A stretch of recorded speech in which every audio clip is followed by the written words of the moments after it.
All right, so in this video, I'm going to talk about how to make portrait painting easier. I'm going to talk about drawing, how to break a face down into light and shadow. I'm going to talk about skin tones, how to find a key in your painting, and how you can really enhance a portrait with brushwork. All right, welcome to Paint Coach. My name is Chris Fornatero, and I'm here to help simplify oil painting so you can get better, faster. All right, so the first thing that I want to talk about in terms of making portrait painting easier is choosing the right photo. I've talked about this a little bit in my other videos, but choosing the right photo can really help you out. I always recommend choosing a photo where you can very distinctly see the light and shadow shapes.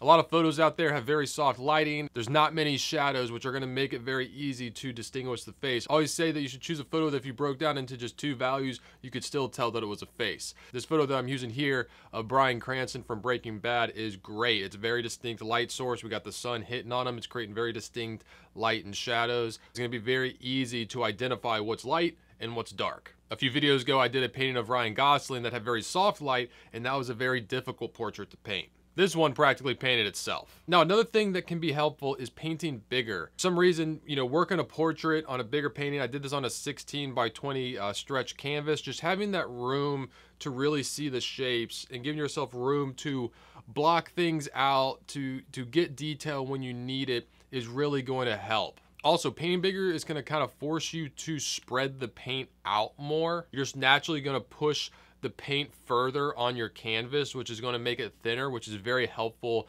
in the beginning stages of a portrait. I always work thin to thick, and so the beginning parts of my portrait, I'm either using thin paint or I'm using paint that I'm pushing out and covering a wide area, which in turn is thinning it out. All right, the next thing is take your time to get some key measurements. You can do this with a proportional divider, a ruler. You can hold up your brush using your thumb on the brush and just getting some key measurements. Now, don't get this confused with doing a very detailed drawing. I actually don't do a very detailed drawing. I just find some key measurements. If I do draw it out, I'm just drawing out actually big shapes. I'm not drawing out individual features. I'm just blocking out the main big shapes that I see. Just getting these measurements at the beginning is going to make your life so much easier for the rest of the painting because you're going to know in general where things should be. Now, I don't like doing a very detailed drawing because then you can fall into the trap of just kind of coloring in the lines and just filling it in. And when you draw it fully in like that, you kind of switch your brain into a different mode of thinking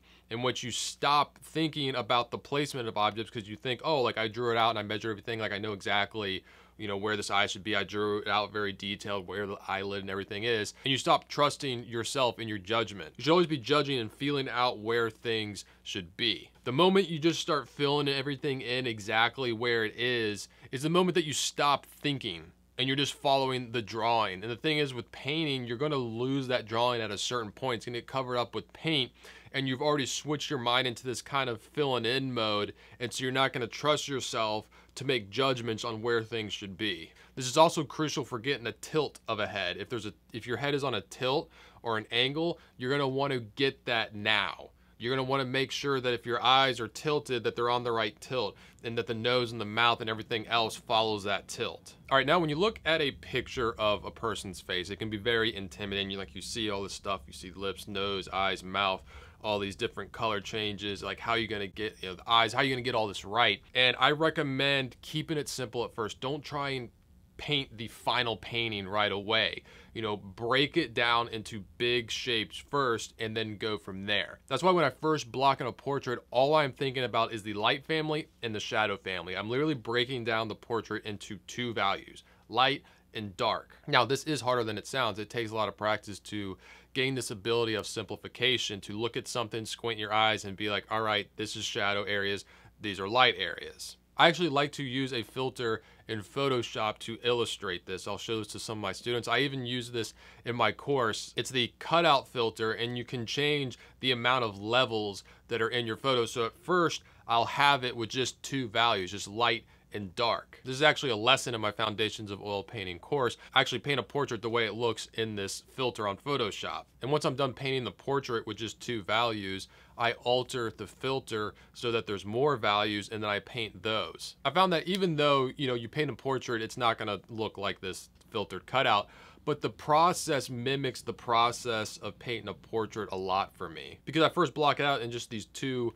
values, and as I go on adding smaller shapes and more specific values, I'm not just adding shapes and values on top, I'm also altering previous shapes that I've painted before. I think that's very important for people to understand, is that when you paint something, it's not final. When I block out my painting in light shapes and shadow shapes, those shapes themselves are going to change as I develop the painting. I'm constantly going to be adjusting and moving things. Now let's talk about skin tones. First off, there's no set recipe for skin tones. I can't tell you mix this color and this color and you're gonna get a skin tone, whatever that is. You know, there's different color skin tones, there's different lighting, it can always look different. And also, I don't get the exact right color for the skin of my portraits right off the bat. I find it as I go. Just like I find the shapes as I go, I'm also gonna find the color of the skin tones as I go. So right off the bat in this one, I just blocked it out in a very simple color that I thought was in the ballpark, because I know I'm not going to be able to get the right colors if I don't have other colors on there to compare it to.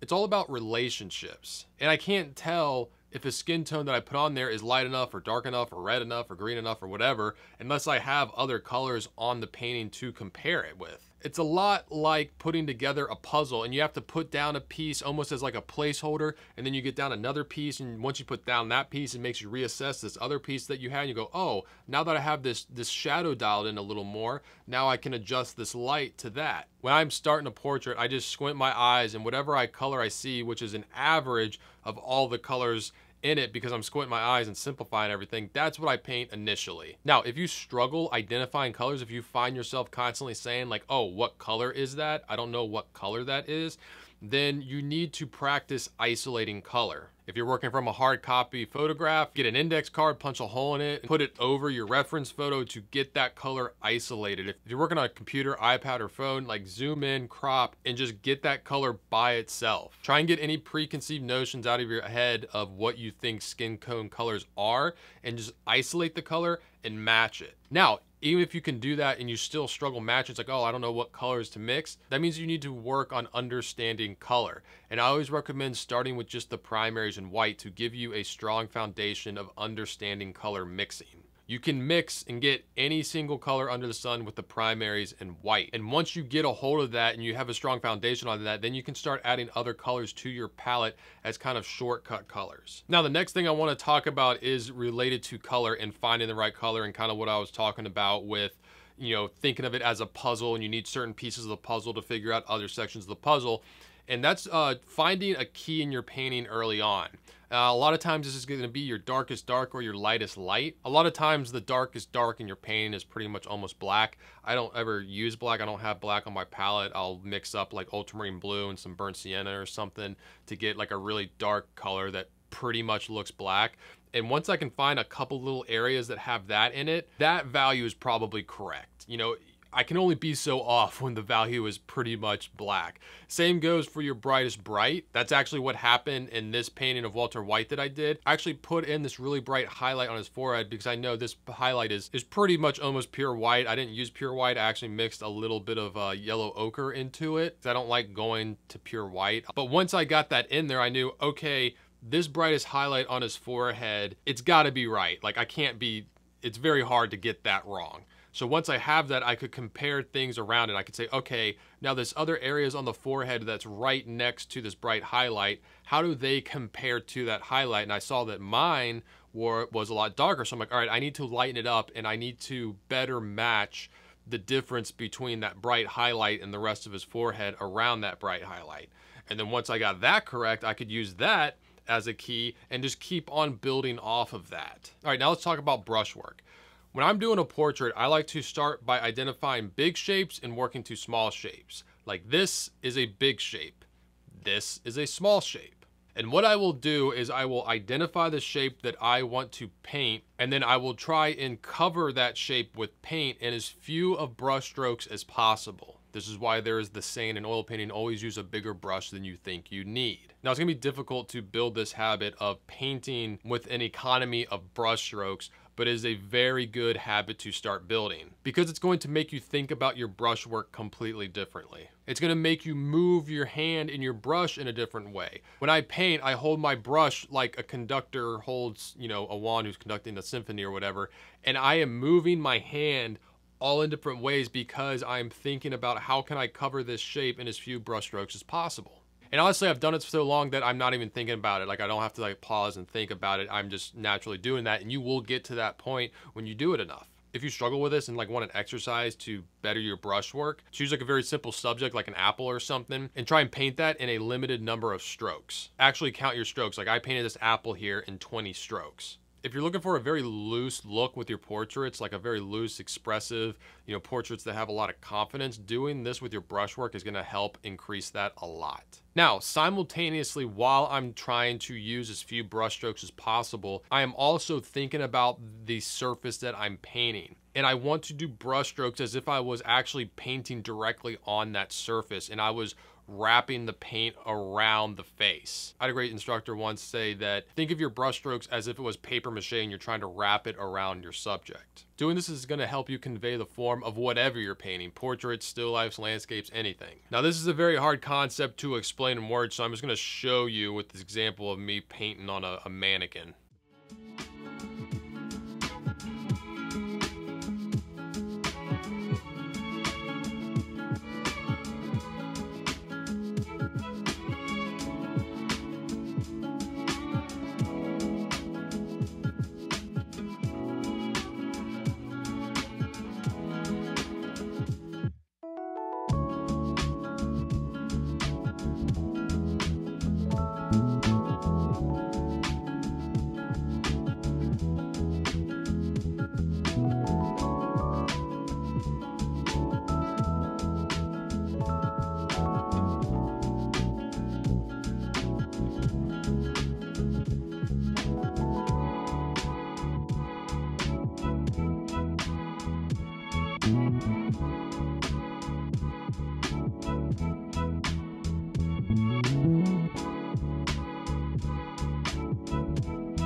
All right, let's review everything that we talked about in this video. Choose a good photo that has very distinct light and shadow shapes. Painting bigger can help you better form these shapes and spread the paint out at the beginning of the paint. Take your time measuring out where key points are on the face. Keep things simple at the beginning and just break down the face into the light family and the shadow family. And as the painting develops, you will find more subtle values within those two families. There is no recipe for skin tones. You need to isolate a color and match that color. And know that the right color is not gonna come right at the beginning. You're gonna build to the right skin tones throughout the painting. Painting a portrait is like putting together a puzzle, and you need certain pieces to figure out other pieces. So get some ballpark colors on there first so that you can adjust them and dial them in correctly. Try and find a key in your painting early on, a darkest dark or a lightest light, to base your colors and values for the rest of the painting. When it comes to brushwork, try and have an economy of brushstrokes. And you're working from big shapes to small shapes, identify the shapes and try and cover that shape